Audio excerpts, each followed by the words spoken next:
everyone, welcome to the Pisces Guide to Pop Culture. I'm of course your host TJ. I want to review just today this lovely little gem of a book, Disco Witches of Fire Island, which I was very fortunate to receive an arc of from NetGalley, in which, it was kind of an unusual little gem of a queer book, but I have to say that I absolutely loved it. Set during the 1980s in the height of the AIDS pandemic, it basically focuses on Joe, an Armenian American who, thanks to his friend Ronnie, ends up going to Fire Island for the summer, where he manages to fall in with a pair of disco witches named Lenny and Howie, as well as a lovely ferryman named Fergal, and has a magical summer that's full of sex and angst and all this beauty and queer love and queer angst, all of which is playing out against the specter of AIDS.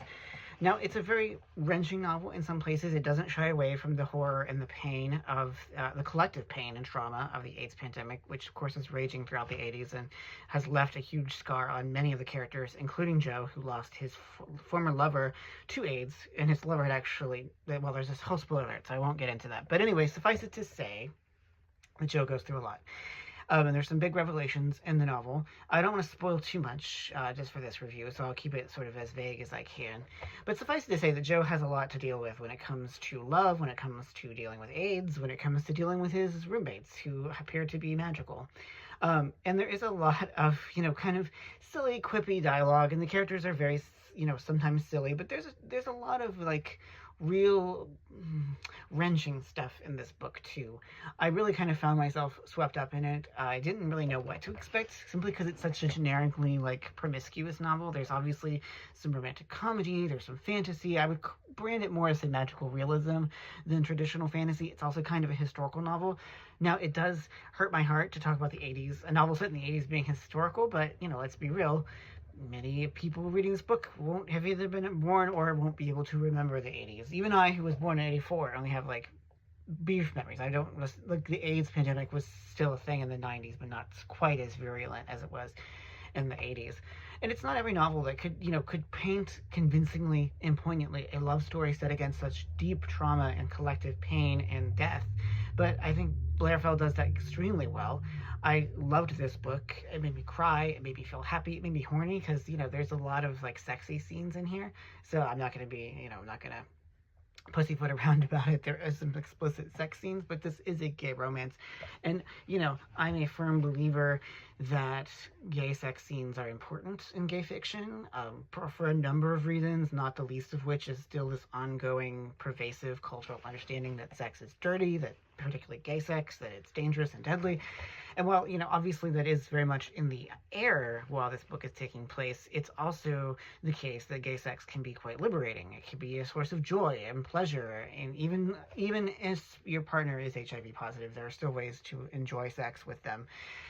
And these are all very timely messages, given the extent to which we live in a deeply homophobic era. And so I think that, part of the reason this novel has such power is that it is set in the 80s, but it is, the lessons of the 80s still pertain today. Not the least of which in the way that we still pathologize people with HIV and AIDS, and we still see them as being other than or different or ugly or dirty, or all the many other ways that we pathologize those with the virus. But this is Joe's story, and Joe is an equally endearing and irritating protagonist, and I think that's pretty true about many rom-com heroes, and so I kind of look for that, and I don't mind it. I know some people are like, oh, these characters are so immature and exasperating, but you just kind of take that for granted when you're reading a romantic comedy. People act silly and act stupid. You want to shake them and, be like, what is wrong with you? But you can't help but love them, and there's all sorts of very fun things that happen in this book, and it is a very authentic, it is a very heartfelt and sincere book. I know that I've seen some reviews that kind of critique it for not being radical enough, but for me, there is still a radical power in queer joy and queer love, especially in stories set in the 80s, a deeply homophobic era, even by American standards. And so, I think that what this novel shows is that in places like Fire Island, despite, the many sort of class differences, and there are all kinds of class distinctions that take place in this book, that there are still these enclaves of queerness that serve as kind of islands of joy and islands of survival in dark times. And I think these are the kinds of stories we need right now to show us that despite the fact of how bad it can get, despite when governments turn their blind eye or are just openly antagonistic toward us, that we can survive and that we can thrive, and that there's nothing that's going to keep us down. So I would definitely highly recommend the Disco Witches of Fire Island. It is now available in paperback. Like I said, I was fortunate to get an ARC. I just now got around to reviewing and reading it, but I do want to thank NetGalley for that. And I just want to thank all of you for tuning in for another episode where I ramble about how much I love queer fiction. Like I said, we need these stories. We need stories of queer love and queer joy. I think that they are just so extraordinarily powerful, and they are life-changing and life-affirming, and so I will celebrate them, and I will sing their praises from all of the rooftops that I possibly can. And, you know, I have gotten so much support for my own gay romance novel, Country Road Romance, that I feel it's my duty as part of that community to give back. And so, if you haven't read it yet, go pick up a copy of Disco Witches of Fire Island by Blair Fell. It is fantastic. I cannot recommend it highly enough. So it does definitely get the Pisces Guide to Pop Culture seal of approval. And that's all I have for today. So, as always, I'm your host, TJ, and take care, y'all.